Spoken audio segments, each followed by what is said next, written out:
At my retirement party, my daughter-in-law put something in my drink, so I switched glasses. I saw her hand tremble slightly as she stirred the wine, pretending to laugh at my son's joke. Her eyes flicked toward me, then back to the glass like a nervous bird. Everyone around us was smiling, clinking their glasses to celebrate my new chapter. She didn't notice I'd switched them when she turned to greet a guest. Oh, the way she said every penny made me want to check my bank statements. Then came the first real warning. One Saturday afternoon, I came home early from the office. The door to my study was unlocked.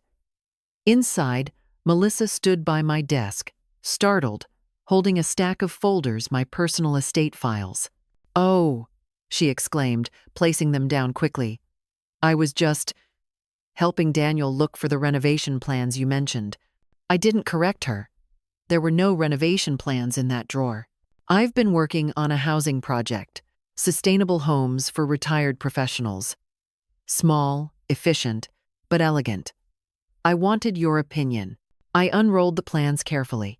The designs were clean, full of natural light, curved spaces, open terraces facing the ocean. There was grace in his lines, a kind of compassion that architecture rarely shows. "They're beautiful," I said quietly. He smiled. "I learned from the best." I felt a warmth rise in my chest, the kind that surprises you after years of cold. We spent the afternoon going over details, making notes, arguing gently about angles and materials. For the first time in decades, we weren't talking as mother and son, but as two architects equals. When the sun began to sink, Daniel looked up from the blueprints. "You know, I used to think revenge was about winning." I smiled faintly. "And now?" He thought for a moment. "Now, I think it's about remembering who you are and who you refuse to become." I nodded. "That's the only kind that ever matters." A few weeks later, we broke ground on his project, the Brooks Haven. I didn't design it, but I consulted quietly in the background, letting him take the lead. Watching him work was like watching a younger version of myself, driven, meticulous, hopeful. When the first structure was completed, Daniel handed me a set of keys. "Unit 1, he said. "For you, a gift." I laughed. "I already have a home." "Maybe," he said. "But this one's built with everything you taught me." I walked through the small, sunlit house later that week. The walls were pale cream, the floor a soft oak. The windows opened wide to the ocean breeze. It wasn't grand or imposing like the projects of my past. It was simple, human, alive. I stood there, listening to the wind move through the rooms, and felt something I hadn't felt in years: belonging. Time, I learned, has a way of smoothing even the sharpest edges. When the foundation's first residents moved in, retired teachers, artists, nurses, I found myself visiting often. I'd sit in the courtyard, talking to them about design, about purpose, about resilience. They'd tell me stories of their lives, their regrets, their small victories. One afternoon, a woman named Carol said to me, "You must have lived quite a life to speak the way you do." I smiled. "I've lived several." She laughed. "And which one are you living now?" "The one that finally feels real." A year after the project's completion, the city of San Francisco invited me to deliver a keynote speech at the annual Women in Architecture conference. I almost refused. I'd never cared for applause, but Daniel insisted. "You have to tell your story," he said. "Not the revenge part, the rebuilding part." So I went. The auditorium was full of women, young, ambitious, fearless. I stood behind the podium, hands steady, voice calm. "When I was your age," I began, "I thought success was about building things that lasted. Towers, bridges, reputations. But time taught me something different. It taught me that the most important structures we ever build are invisible: trust, character, forgiveness." The room was silent. I once believed strength meant control. Now I know it means clarity. You don't need to win every war. Some battles are just detours to remind you who you are. When I finished, the applause was long and genuine, not the polite kind people give a celebrity, but the kind that says we understand. That night, Daniel drove me home. Neither of us spoke for most of the ride. Then, as we neared the coast, he said softly, "Dad would have been proud." I looked out at the horizon. "I hope so." He smiled. "You know, I think Melissa's chapter is finally closed." "Yes," I said. "But the story goes on." Sometimes I still dream of that night. The glass, the toast, the silence after her gasp. I don't relive it with fear anymore, but with a kind of distance, as though watching a movie I've already seen too many times. In those dreams, I never see Melissa fall. I only see the reflection in the glass, my own eyes, calm and certain. The moment I realize the truth, power isn't about what you can destroy. It's about what you can walk away from. It's funny how life circles back. On my last day at Brookshaven, I sat with Daniel on the deck of my small home, our home. The ocean stretched before us, the same color as it was the day everything began. He handed me a sketchbook. "You should draw again." "I haven't picked up a pencil in years," I said. "Then start small." So I did. I drew the waves, the sky, the crooked fence line. My hand trembled at first, but then the lines flowed, steady and sure. The page filled with movement, light, forgiveness. I simply smiled. "Of course," I said evenly. "You're quite resourceful, Melissa." She flushed but recovered quickly. "I just want to make things easier for you, Evelyn. You've done enough." "You've done enough." The words lingered long after she left. That night, I poured myself a glass of whiskey and sat by the window overlooking the bay. The city lights flickered like nerves under skin. When I was done, Daniel looked over my shoulder and smiled. "That's beautiful," I laughed. "It's imperfect," he shrugged. "So is life." I closed the sketchbook gently. "Then maybe we're finally building the right kind of architecture." That night, as the sun sank into the Pacific, I poured myself a single glass of wine, red, smooth, unpoisoned. I raised it toward the horizon. "To beginnings," I whispered.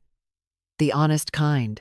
Oh, and for the first time in a very long time, I drank without fear. Looking back now, I realize revenge was never the real story. It was just the spark, the painful, necessary beginning of something larger. Healing. For most of my life, I believed that strength meant control, keeping everything perfect, holding everyone together, never letting the cracks show. But life has a way of humbling even the strongest hands. It takes everything you built, breaks it apart, and asks, "Who are you without it?" When my daughter-in-law betrayed me, I thought the only answer was to fight back, to destroy her before she destroyed me. And I did. I won. But victory felt hollow until I learned that justice without peace is just another kind of prison. Forgiveness, I learned, doesn't mean excusing what was done to you. It means choosing not to live inside it anymore. Some wounds don't heal because they're meant to teach us something: how to stand taller, how to see clearer, how to love ourselves when no one else does. And so, if you're listening to this, if you've ever been betrayed, overlooked, or underestimated, remember this: you are allowed to start again. You are allowed to rebuild from the ruins without apology. Your story doesn't end where someone else tried to break you. It begins where you choose to heal. I am Evelyn Brooks' mother, architect, survivor. I built towers that touched the sky, and then I built myself back up from the ground. And now, I build peace. So here's my toast to you. Wherever you are tonight, to every woman who's ever had to rebuild in silence, to every soul who's ever found strength in stillness, raise your glass. To beginnings, to honesty, to the quiet kind of power that no one can take away. Because, in the end, revenge is temporary, but self-respect that lasts forever. My mind replayed every little inconsistency, the expensive jewelry, the sudden business trips, Daniel's evasive tone whenever money came up. I didn't want to believe it, but deep down, I knew what was happening. Melissa was tightening her grip on him, and he, blinded by love or pride, couldn't see it. A few weeks later, Daniel and Melissa invited me to brunch. They arrived at my house carrying a bouquet of lilies and a bottle of champagne. She was radiant that morning, in a cream dress and gold earrings that glimmered like sunlight. "This place is so beautiful," she said, looking around. "You've really made it your sanctuary." Then she added, lightly, "Though it must be a lot to manage on your own. Maybe you should think about downsizing." I raised an eyebrow. "Downsizing? Just something simpler," she said. "A condo in the city, maybe. Daniel and I could help with the logistics. We'd love to handle the property if you ever decide to sell." Her tone was honey-sweet, but I heard the steel underneath. After they left, I checked my office again. This time, the cabinet with my property deeds had a faint scratch around the lock. Someone had used a key or something very close to one. I didn't confront them. I wanted proof. So I waited. A month later, my attorney, Martin Lang, called me. His voice was cautious. "Evelyn, did you authorize any changes to your company's ownership documents?" My heart tightened. "No." "Why?" "Because I received a request for a signature verification," he said. "Someone tried to submit a transfer naming Daniel as majority shareholder upon your retirement. The signature was off. I assumed it wasn't you." It wasn't.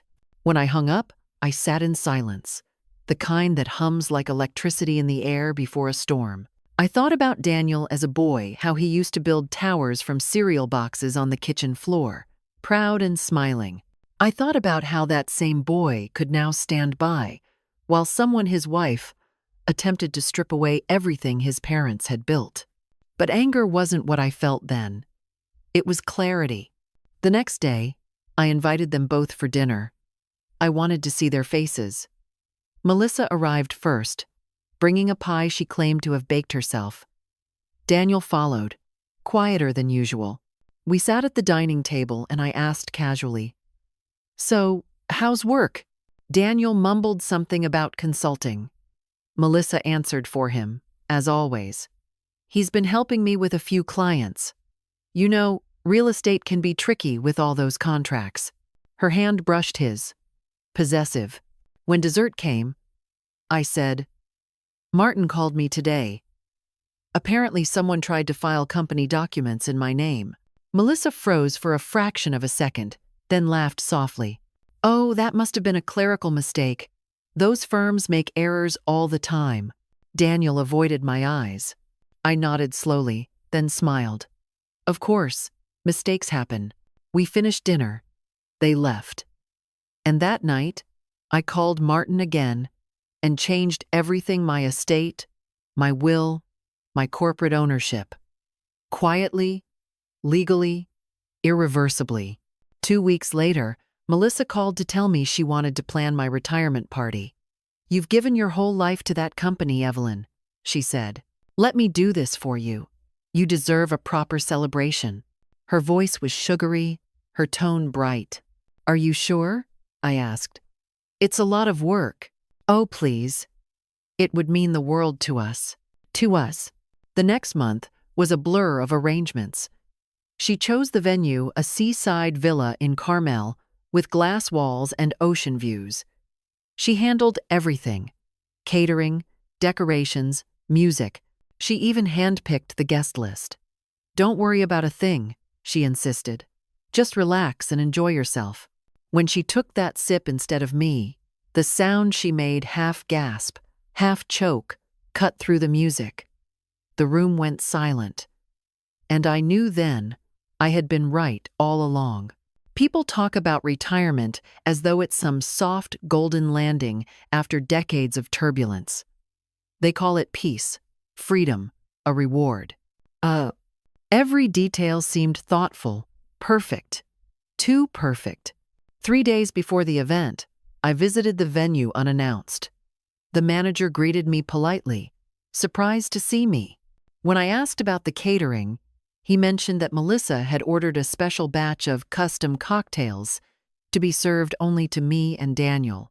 Something cold twisted in my chest.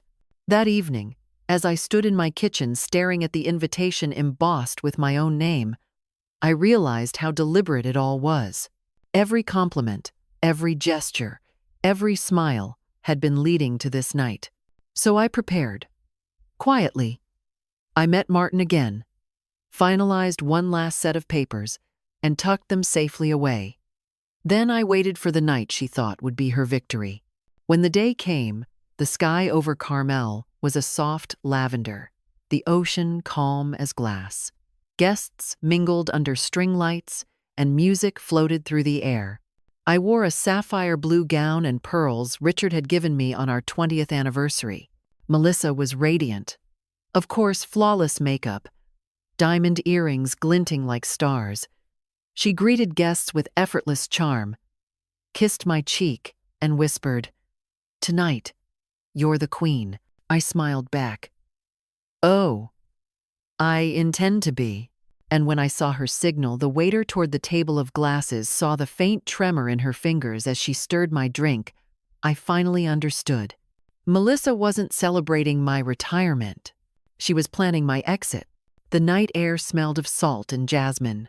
The villa overlooked the Pacific, the kind of view architects dream about and never truly capture. The waves rolled in steady rhythm, brushing the rocks below like the ticking of an unseen clock.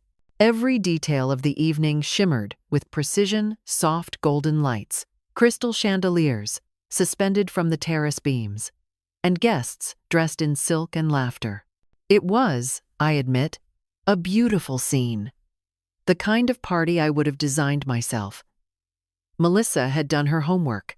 As I stepped out of the car, flashbulbs from old colleagues' phones went off like distant lightning.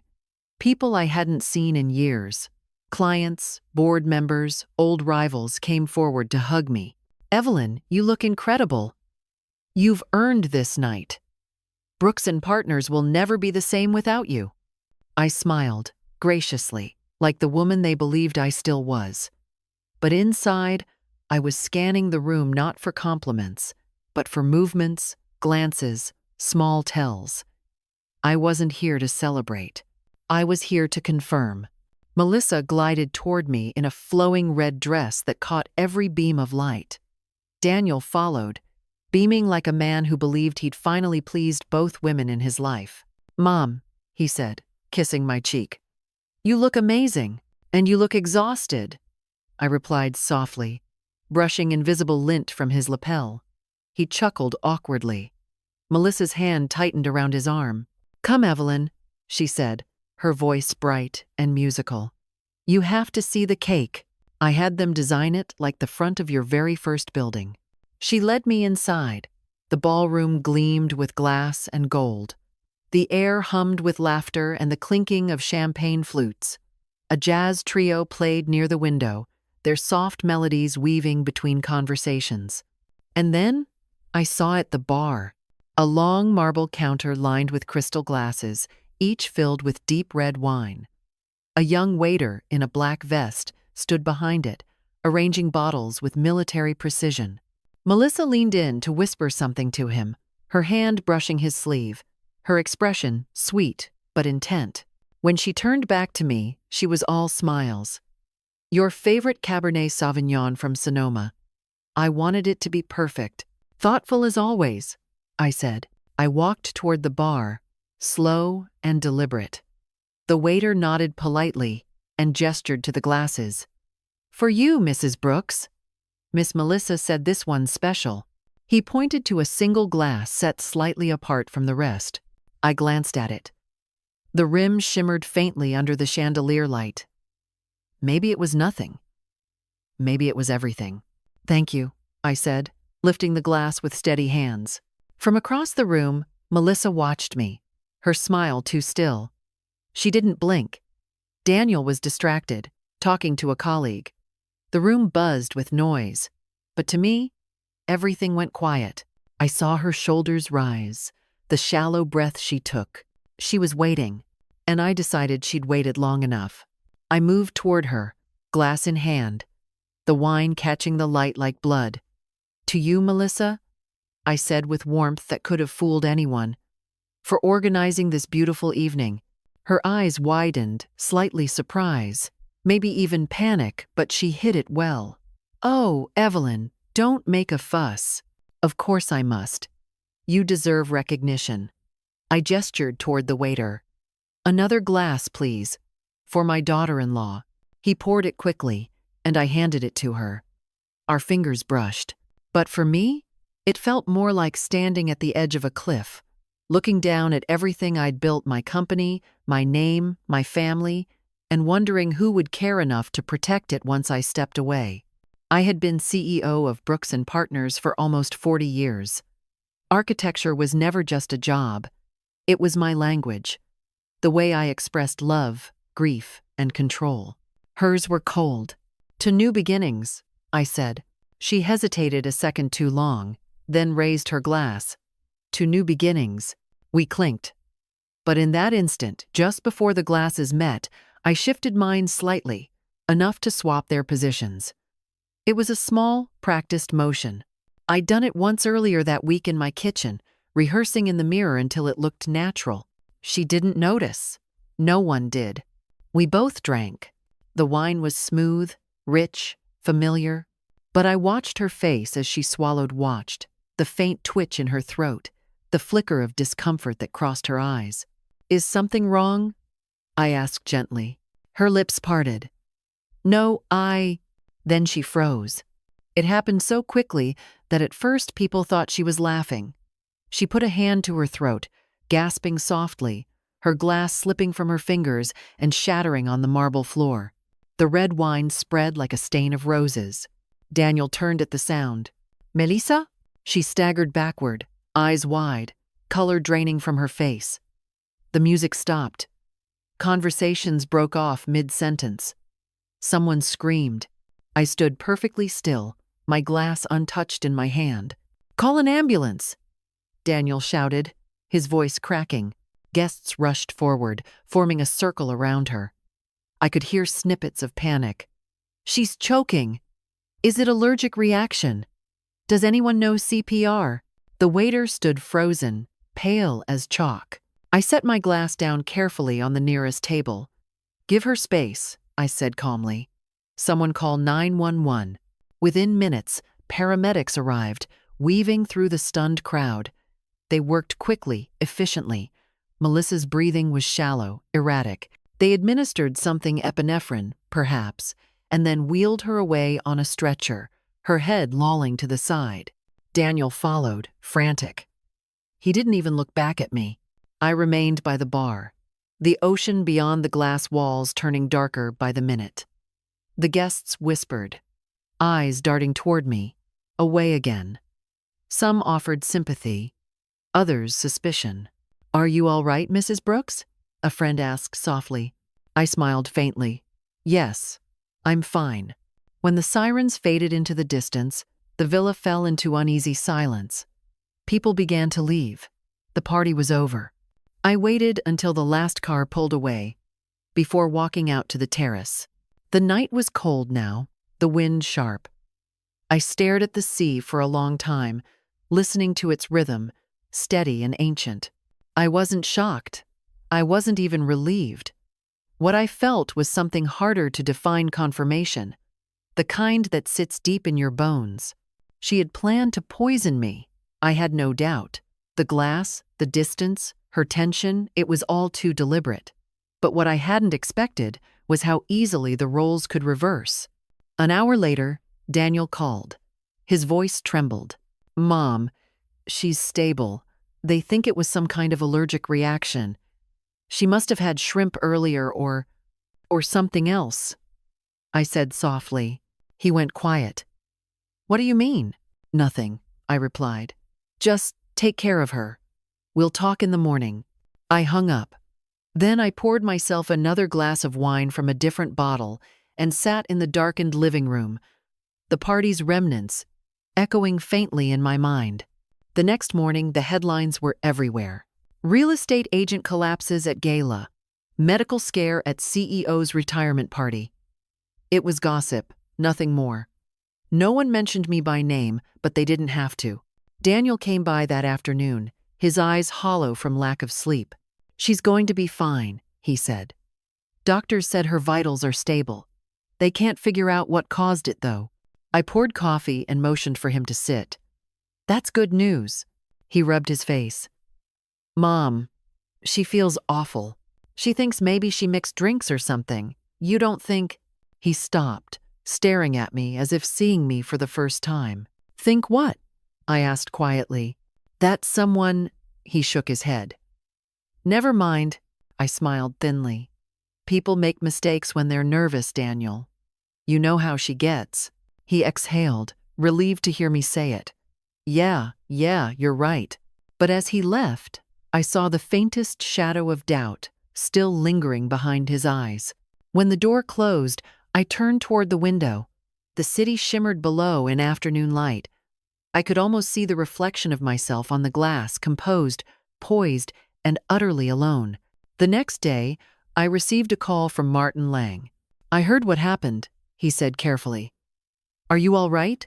"Perfectly," I said. He paused. "Would you like me to proceed with the documentation we discussed last week?" "Yes," I said. "And make sure the trust is sealed immediately." "Understood." After my husband, Richard, passed away from a heart attack when our son was barely 15, I threw myself into blueprints and steel frames.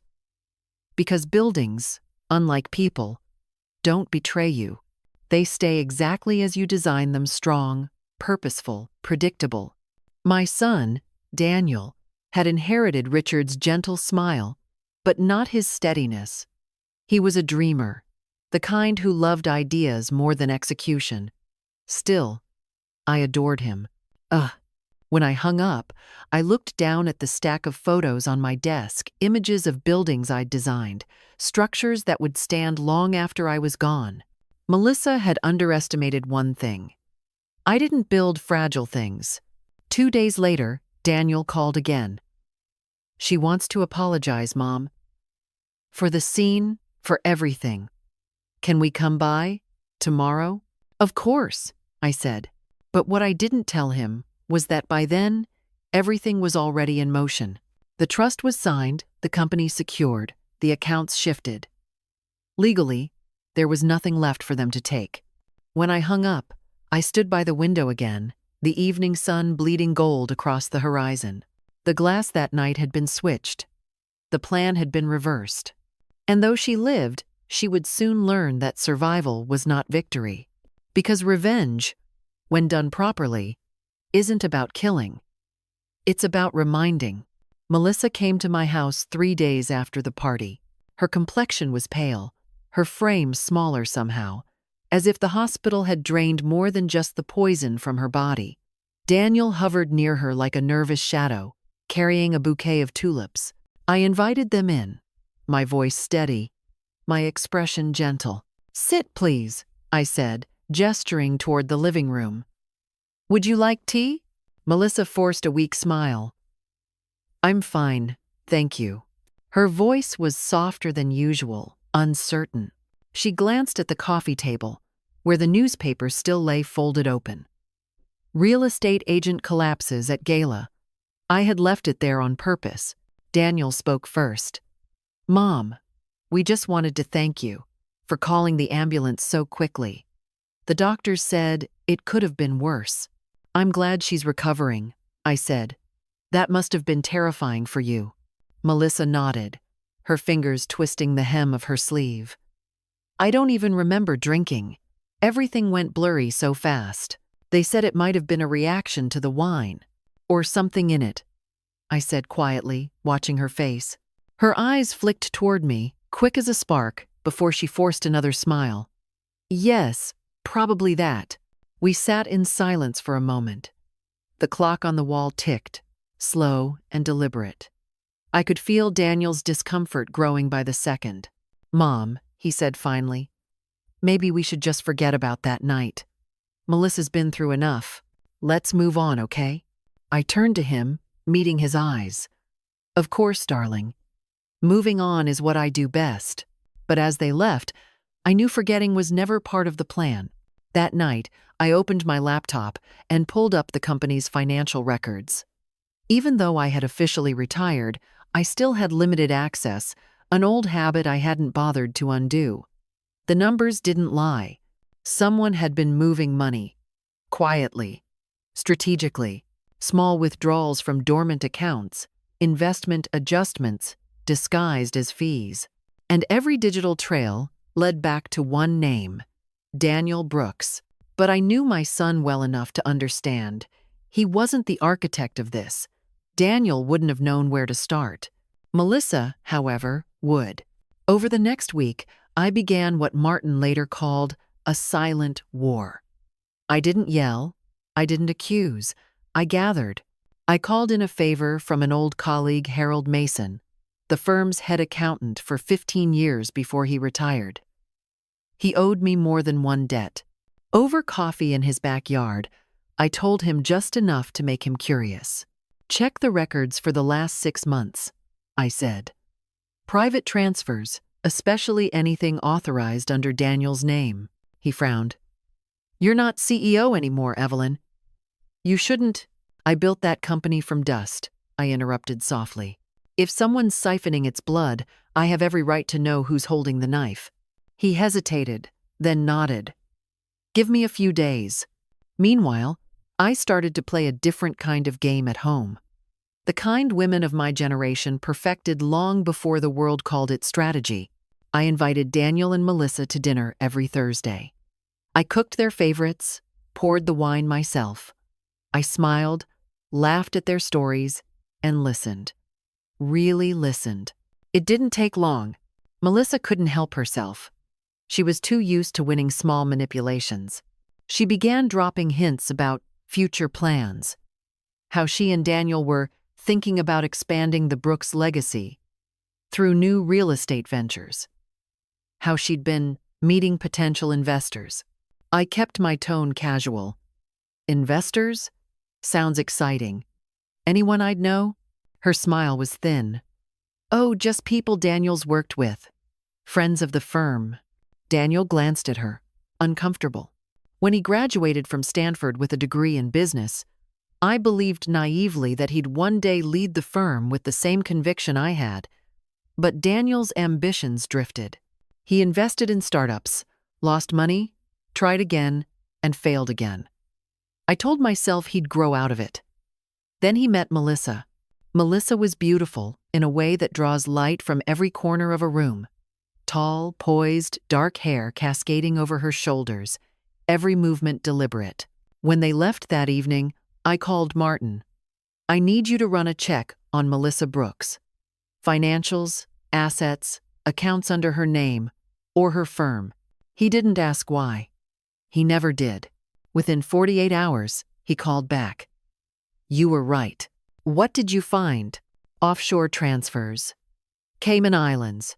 2 accounts. Significant movement since June money that originally came from Brooks and Partners subsidiaries. Not enough to trigger alarms, but enough to matter. I leaned back in my chair, staring at the ceiling. She used Daniel's name? On some, but not all. The pattern's clever, it alternates. She's smart. Yes, I said softly. She's smart. But not smarter than me. The following Sunday, I visited Daniel alone. He looked weary, his face drawn. Their home was spotless, curated too perfect. Melissa's touch was everywhere. We sat in his office, surrounded by shelves of untouched books. Daniel, I said, I need you to listen carefully. He frowned. Mom, if this is about the party again, it's not. It's about the company. His shoulders tensed. I told you, I'm handling things. That's exactly what worries me. He sighed, rubbing his temples. Why can't you just trust me? You've always treated me like a child. I treated you like my heir, I said, my voice firm, and I expected you to protect what we built. But lately, you've been letting someone else make decisions for you." His eyes flashed. "You mean Melissa?" "I mean anyone who tells you what to do with something that doesn't belong to them." He pushed back his chair, standing. "Mom, enough. I love her. She's my wife. She's trying to help us move forward." "By stealing from your company?" He froze. The silence between us stretched like glass, fragile and ready to shatter. "What did you say?" he whispered. I repeated calmly. "Someone's been moving money from Brooks and Partners into offshore accounts, and the transactions all lead to you, or rather, to your wife's firm." He stared at me, face pale. "That's insane." "Is it?" I pulled a folder from my bag and placed it on his desk. "These are copies of the statements. Harold verified them. You can check with the auditors if you don't believe me." He flipped through the papers, his hands trembling. "She told me these were temporary transfers. Tax purposes. Tax purposes don't require hiding money in the Caymans, Daniel." He sat down slowly, eyes unfocused. Oh my God. I didn't touch him. I didn't comfort him. He needed to see the ruin himself. After a long silence, he whispered, "What do you want me to do?" "Nothing," I said. "Let me handle it." The next week, I set the trap. Melissa prided herself on control, but greed always makes people sloppy. I called her one afternoon, voice warm and polite. "Melissa, darling, I've been thinking. You were right. It's time I truly retire, sell the house, simplify my life. Would you help me with the logistics?" There was a beat of stunned silence, then delight. "Of course, Evelyn, that's wonderful news. I thought you'd be pleased. Let's meet with your agency next week. You can handle everything." "Oh, I'll take care of it personally," she said quickly. "You can trust me." "Yes," I said. "I know." When she hung up, I smiled. Martin arranged for a private investigator to monitor her meetings. 2 days later, the reports started arriving. Melissa met with 2 developers, men with reputations for laundering real estate money. She presented potential investment properties under Brooks and Partners' name, offering fake authorization letters. Every word, every document, every handshake was recorded. By the end of the week, I had everything I needed. The confrontation came quietly, on a Tuesday morning. I invited Melissa to my house, just the 2 of us.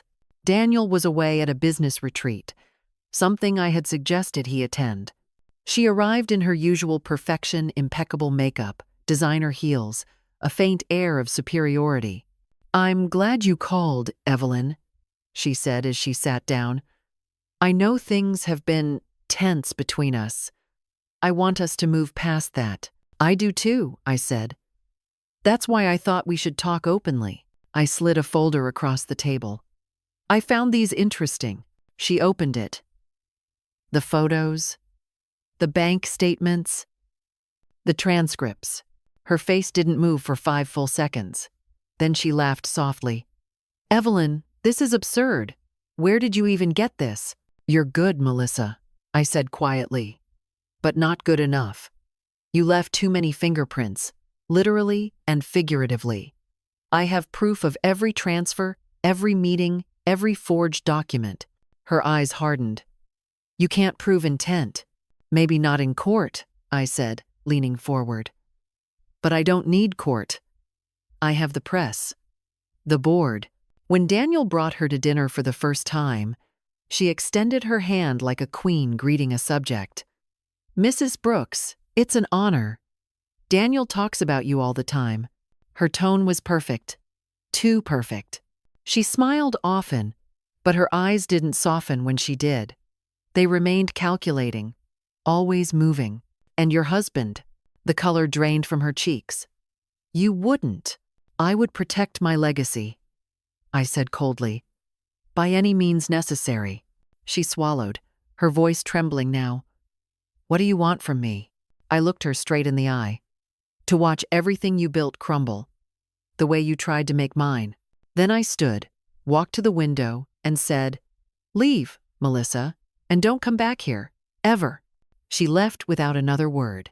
The sound of her heels on marble was the most satisfying rhythm I'd ever heard. That night, I received a text from Daniel. She left. She said she needed time.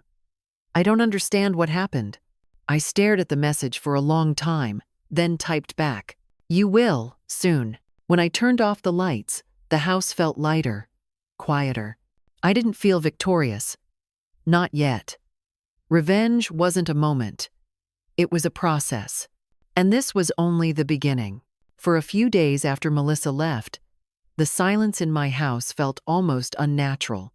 I'd grown so used to her noise, her laugh, that was never genuine, her perfume that lingered long after she'd gone, that the absence of it was its own kind of music. Daniel called once, twice, then stopped. He needed time. He always needed time. I gave it to him. But the silence didn't last long. People like Melissa never disappear quietly. On the fifth night, around 10 p.m., my phone rang. It was Martin. His tone was grim. "Evelyn," he said, "we've got a problem." "What kind of problem?" "Melissa's filed a complaint. She's claiming workplace harassment and financial misconduct against you. She's trying to paint you as abusive and manipulative, suggesting you forced Daniel into unethical practices, and now you're trying to cover it up." I let out a slow breath. She's panicking. Yes, but she's also smart. She's contacted a journalist. If this story gets traction, it could taint the company's name, even if you're not CEO anymore. I stood by the window, staring at the nightlights flickering across the bay. Then we'll make sure her story never sees daylight. The next morning, I met Martin downtown. He'd already gathered our legal team. They presented a binder thick, heavy, full of evidence. Her transfers, recorded meetings, her forged authorization letters. Every page a nail for her coffin. Martin looked at me over his glasses. "We could press charges immediately. Fraud, forgery, embezzlement. There's enough to bury her career." "No," I said. "Not yet." He frowned. "Evelyn, if we delay," I said not yet. He studied me for a moment, then nodded. "You have a plan." I did. And it was simple. Melissa's weapon was reputation charm, social perception. She thrived on control. So I would take that from her first. That afternoon, I called Daniel. His voice sounded brittle, thinner than usual. "Mom, I don't know what's going on. Melissa says you've been threatening her, that you're trying to destroy her life. Has she shown you proof?" He hesitated. "No, but you believe her?" He exhaled shakily. "I don't know what to believe anymore." "Then come here," I said. "Tonight. Alone." When he arrived, I had the documents waiting. The room was quiet, lit by the afternoon sun, slanting through the blinds. I poured him coffee, placed the folder in front of him, and said nothing. He flipped through the pages, his eyes widening as he read the bank statements, the wire transfers, the recorded transcripts. She used my name. She used you, Daniel," I said softly. "And you let her." He pushed the papers away, standing abruptly. "No, she said it was temporary. Just to keep liquidity. She said a lot of things." He paced, rubbing his temples. "I thought she loved me, and I looked at him for a long time. Maybe she did. But not the way love is meant to be. She loved what you gave her access to, the doors you opened, the name you carried." He sank into the chair again, hands covering his face. "What happens now?" "That depends," I said, "on whether you're ready to see who she really is." 2 days later, I got a call from a reporter, Tracy Keller, from the San Francisco Chronicle. Her tone was professional, cautious. "Mrs. Brooks, I wanted to get your comment before we run our story. Melissa Brooks has alleged—" I cut her off gently. "You might want to check your sources again, Miss Keller. What she's saying isn't just false. It's criminal." A pause. "You're denying the allegations?" "I'm inviting you to verify them," I said. I'll send you something shortly. Then I hung up, opened my email, and attached the file, a curated set of documents Martin and I had prepared. I noticed how she examined the framed photographs on my wall, my husband breaking ground at our first construction site, me holding Daniel at a ribbon-cutting ceremony, the architectural models that lined my study shelves. She wasn't admiring them. She was assessing them. Over the next year, she became part of our lives faster than I expected. They married in Napa, in a ceremony that looked like something out of a magazine: white roses, a string quartet, and champagne poured from crystal flutes, just enough to expose Melissa's deceit without showing all our cards. Within hours, the article shifted from allegations against CEO Emerita to financial fraud scandal tied to real estate agent Melissa Brooks. The ripple was immediate. Calls flooded her agency. Clients withdrew listings. Her social media, once curated perfection, turned silent. By evening, Daniel called again. "She's furious," he said. "She says you leaked those documents." Did she deny they're real? A pause. No. Oh. Then that's her answer. The next morning, Melissa showed up at my house. No call, no warning. I saw her car through the gate cameras before she rang the bell. I considered ignoring it, but something inside me wanted to see her face one last time. When I opened the door, she stormed in, fury radiating off her like heat. "You ruined me," she hissed. "You think you've won?" I closed the door behind her, calm.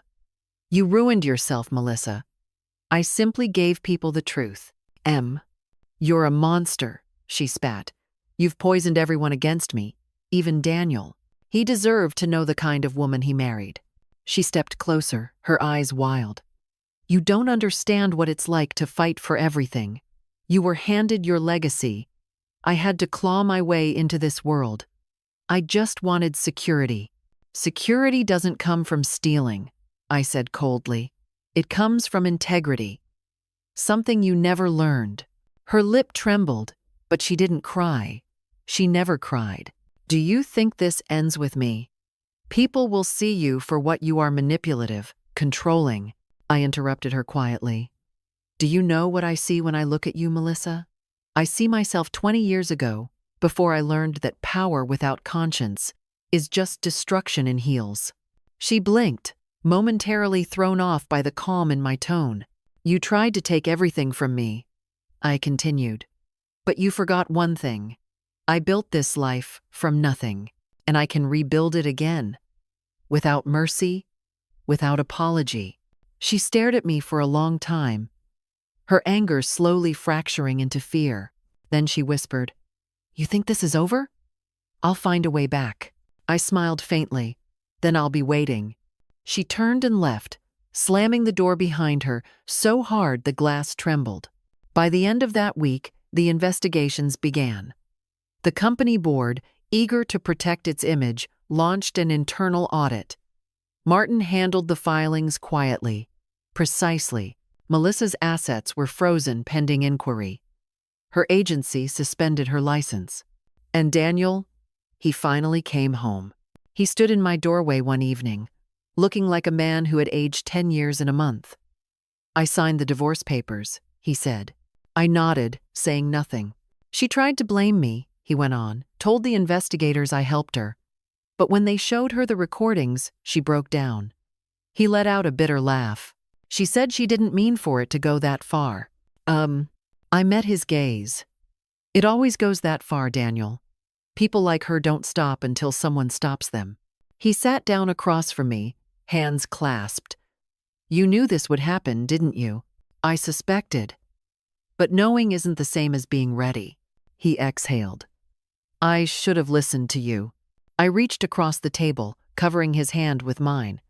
"No, you needed to see it yourself. That's the only way truth ever sticks." He looked at me, eyes filled with a mix of shame and something else, admiration perhaps. "What will you do now?" I smiled, a small, tired smile. "Exactly what I always do. Build again." 2 weeks later, I attended the board's emergency meeting.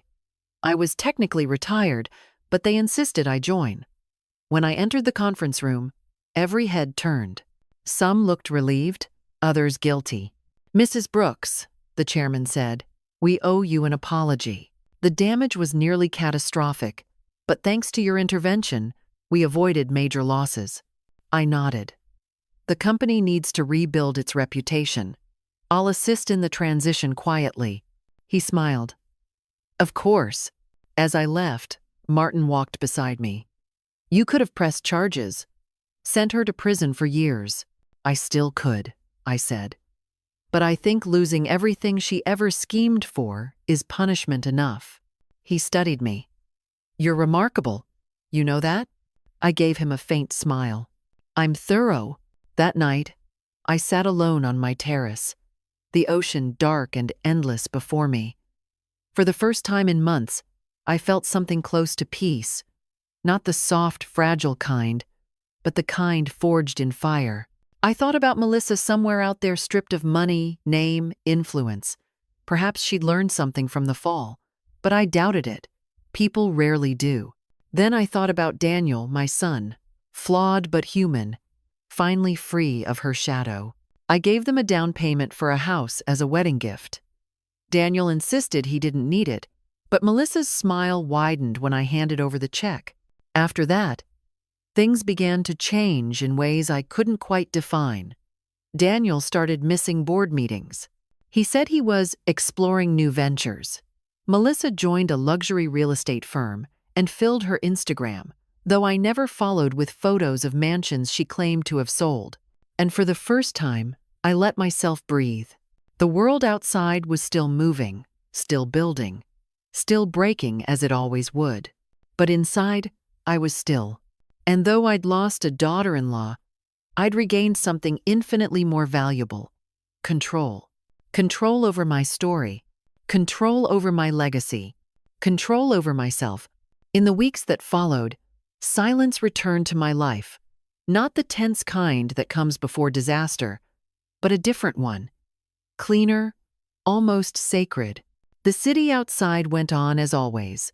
Cars humming along the coastal highway, morning joggers tracing the cliffs, the ocean breathing in and out against the rocks. I used to love that rhythm when I was younger. The sense that life was always moving forward. Now, for the first time in years, I was beginning to feel part of it again. But the world doesn't stop to let you recover. It only slows down long enough to make sure you're watching. News of the scandal surrounding Melissa spread quickly. First through industry whispers, then through official reports. The newspapers called it a modern Trojan horse, the rise and fall of Melissa Brooks.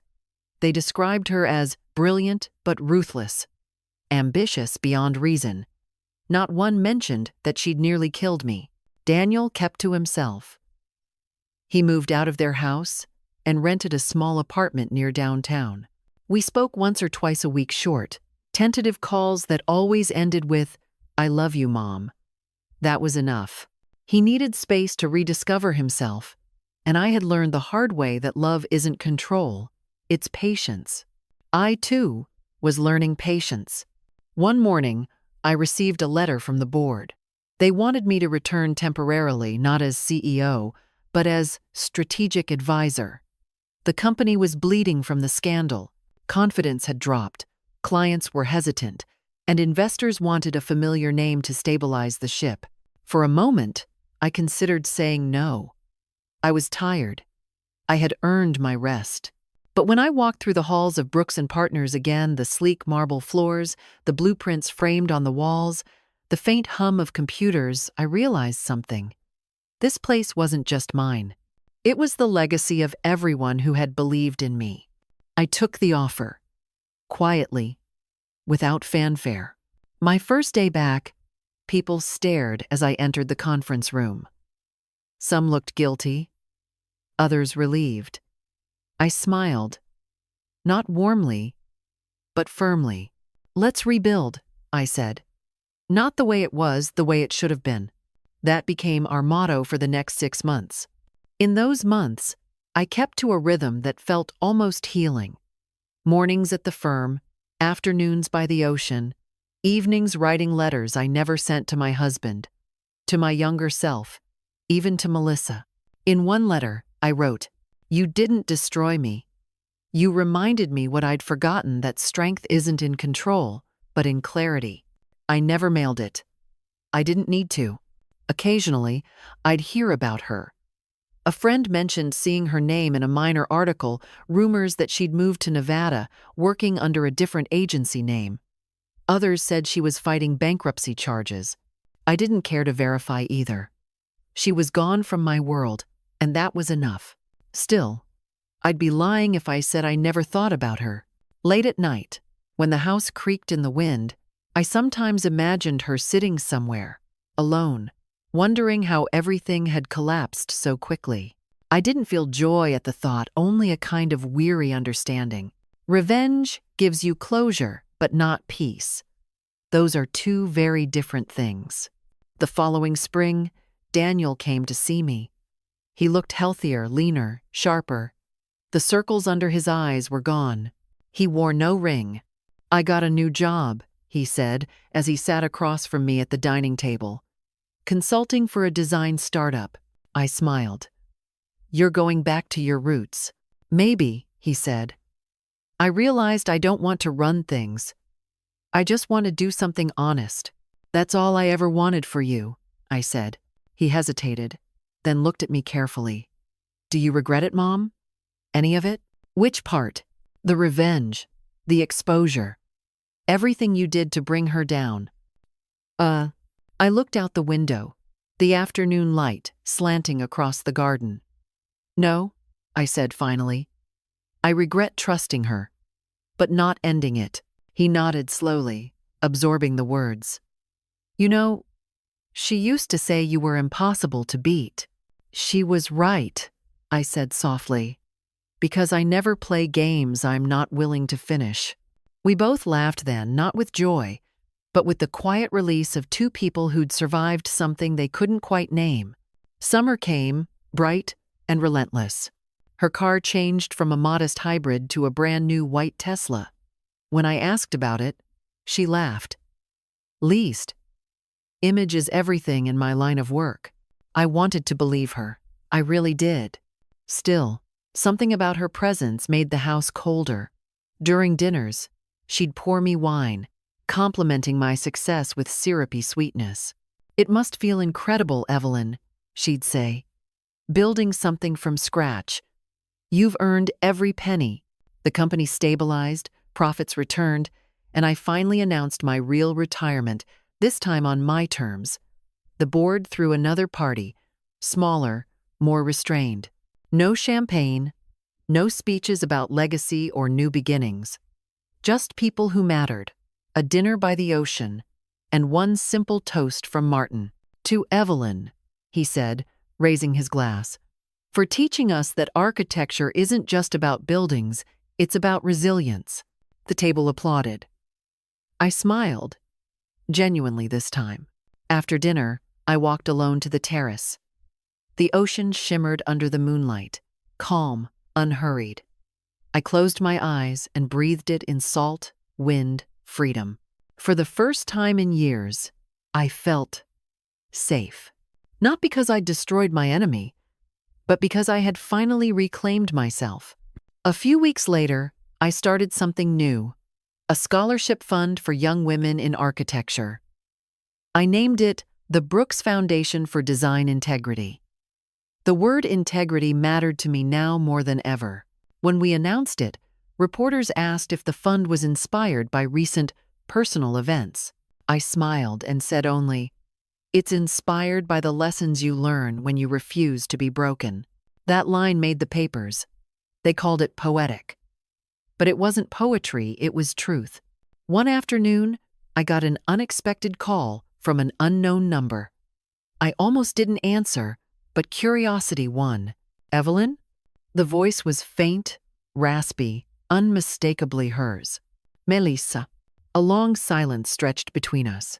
Then she said, "You destroyed me." I didn't respond. "I lost everything," she continued. "The company, the house, my reputation, Daniel." Her breath caught. I wanted to call to tell you that I understand now. Understand what? I asked.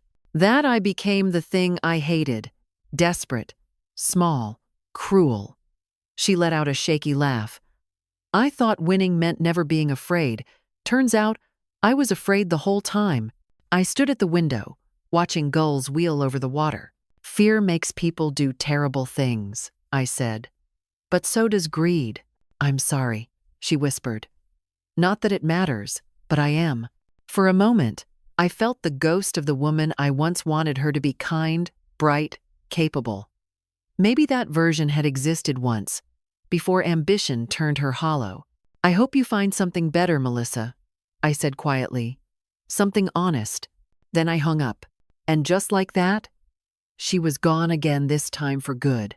That night, I sat on the porch with a cup of chamomile tea, listening to the waves. The wind was soft, the stars bright. I thought about the years I'd spent building walls, some of concrete, some of emotion. They'd kept me safe, but they'd also kept me distant. I was done hiding behind strength. Strength, I'd learned, is not a shield. It's a mirror. It reflects who you are when no one is left to fight. In that quiet moment, I felt something shift inside me. Not triumph, not vengeance, just release. The ocean roared, endless and patient. And for the first time, I allowed myself to let go. There's a strange kind of quiet that comes after the storm, not peace exactly, but something gentler, the kind of silence that feels earned. It had been almost a year since the party, a year since Melissa's collapse, the investigations, the phone call, and the end of everything I once thought defined me. I was 66 now. The company no longer needed me. The papers had stopped calling. And, for the first time in my life, no one expected anything from Evelyn Brooks. And yet, somehow, I'd never felt more alive. Every morning, I walked along the cliffs near my home in Carmel. The air was clean, the ocean silver and endless. I'd watch the waves crash against the rocks and think about all the buildings I'd designed, towers of glass and steel meant to last a century, and realize that none of them would outlive time. Nothing does. But perhaps, I thought, that was never the point. Maybe we build things not to last forever, but to remember who we were when we made them. The same went for revenge.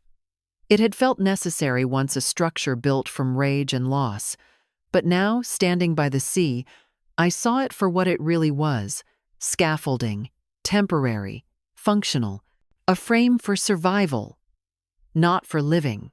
Now, it was time to build something else. Daniel came to visit often.